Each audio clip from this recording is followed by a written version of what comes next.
Now to that developing story in Florida. At least 2 people killed, 5 wounded in a shooting at Florida State University campus. Shots rang out just before noon today at the school student union.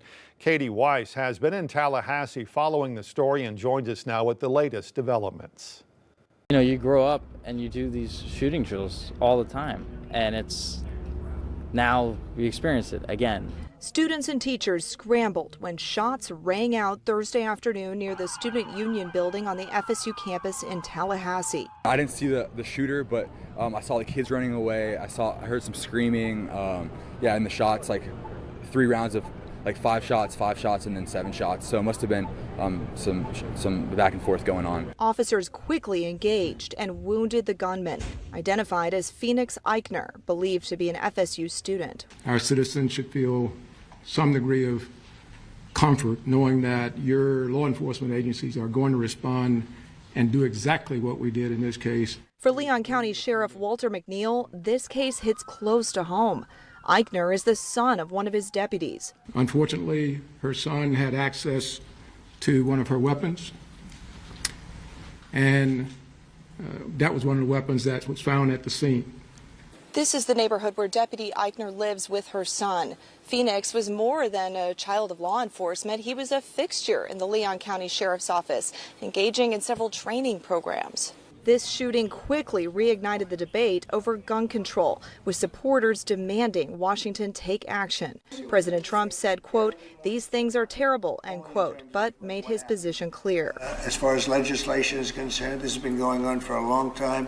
I have an obligation to protect the Second Amendment. I ran on the Second Amendment, among many other things. Florida State canceled all events Thursday and home athletic events through Sunday, while the community grieves and processes what happened. Katie Weiss, CBS News, Tallahassee, Florida.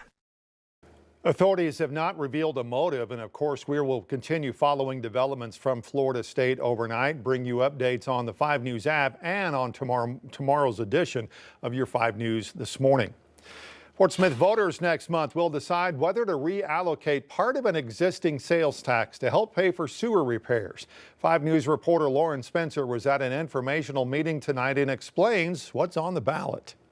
If we get the votes, 3 yes votes, this could take this off the front page and out of the discussion permanently, really. Voters will be asked to approve reallocating a small part of a 1-cent sales tax for consent decree work, including paying off $360 million in bonds for sewer repairs. What's left of that tax will continue funding street improvements. Joey McCutcheon says he doesn't want to see any money taken from street repairs. I'm concerned we are going to be taking money from our streets.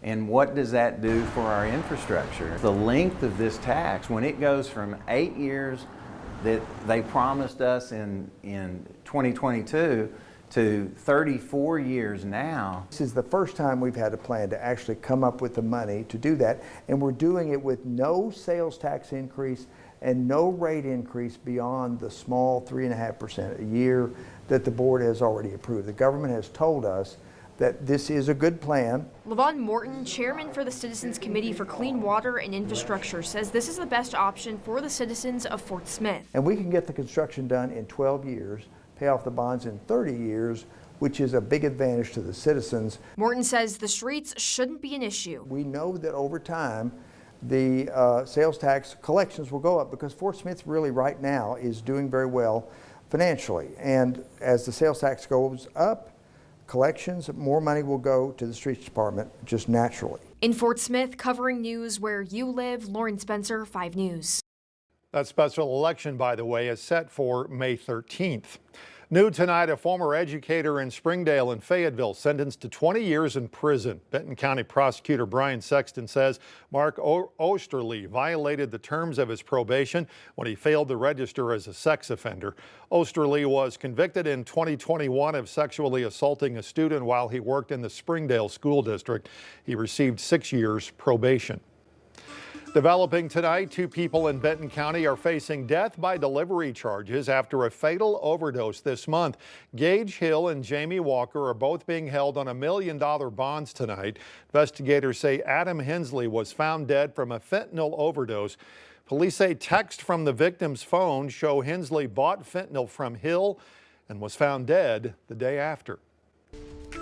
Arkansas's governor vetoing a medical marijuana bill this week that would have let dispensaries have drive-through windows and expanded delivery options. Governor says she didn't like it because it would have expanded access to marijuana. Cindy Moffitt, a cancer patient who relies on medical marijuana for pain management, says the bill could have made a big difference for patients. I try to make sure that there's not a lot of people in there because of my, immune system. And, I have handicap tags, but sometimes there's not a spot up front. It's difficult for me to get in and out of cars. Standing for long periods of time is very tiring and hard for me to do. The next legislative session will not be for another 2 years, and the co-sponsor of the bill, Representative Aaron Pilkington, tells us it's not likely lawmakers will override the governor's veto anytime soon. A licensing issue forcing a flower truck in Siloam Springs to shut down, but community support has turned one vendor's frustration into renewed hope. Corey Irwin began Becky Sue's Flowers truck after leaving a full-time job to chase a lifelong dream. Her mobile shop quickly became a local favorite, but a permitting issue with the city of Siloam Springs brought that business to a stop. Then the community stepped in.